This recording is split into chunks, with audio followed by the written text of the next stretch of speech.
Pull out a beef here in our big beef cooler.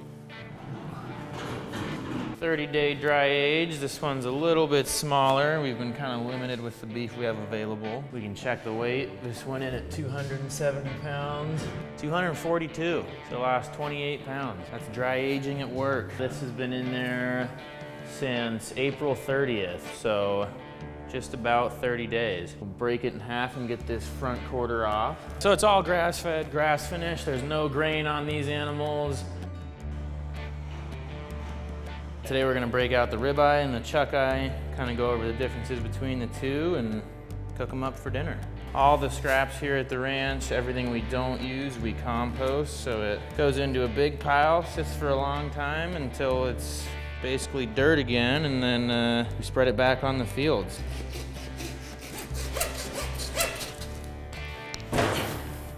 So here we have the chuck eye. It is one long muscle that runs from up here in the neck, through the chuck eye, through the ribeye, down into the New York, and all the way to the sirloin. The muscle changes as it goes through the animal. In the shoulder and in the rear of the animal, it's getting used a lot more. That's why the ribeye and the tenderloin that are running down the spine of the animal and the back of it and the middle section where it's not in the legs, they're a lot more tender, they're a lot more desirable, but the chuck eye is still a very good steak, so we'll get that out.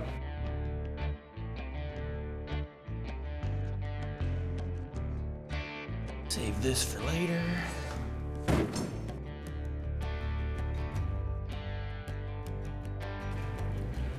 Avoid the giant tendon.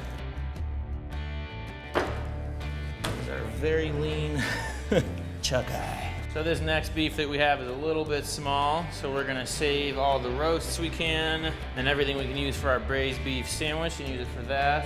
So we're gonna take one that we cut at the end of last week, and that's what we're gonna use for today. So this is a full rib roast here. It has all 8 bones. And this is the end that is closer to the New York. From here on, it goes to the New York, and then the sirloin. So that looks a little more like a New York. And here on this end is the end that attaches to the chuck. This is our chuck muscle right here. So it goes chuck, ribeye, New York, sirloin. We're gonna cut from the chuck eye side to compare the ribeyes that are closest to the chuck and the chuck eyes that are closest to the rib. So we go right between these bones here.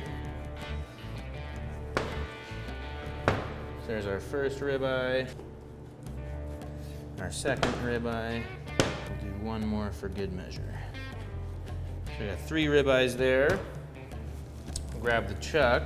So this is the chuck eye here that leads into the ribeye. You can see this main muscle here is what leads right into this main muscle of the ribeye. We're gonna cut some chuck eye steaks. We'll kind of trim this up a little bit.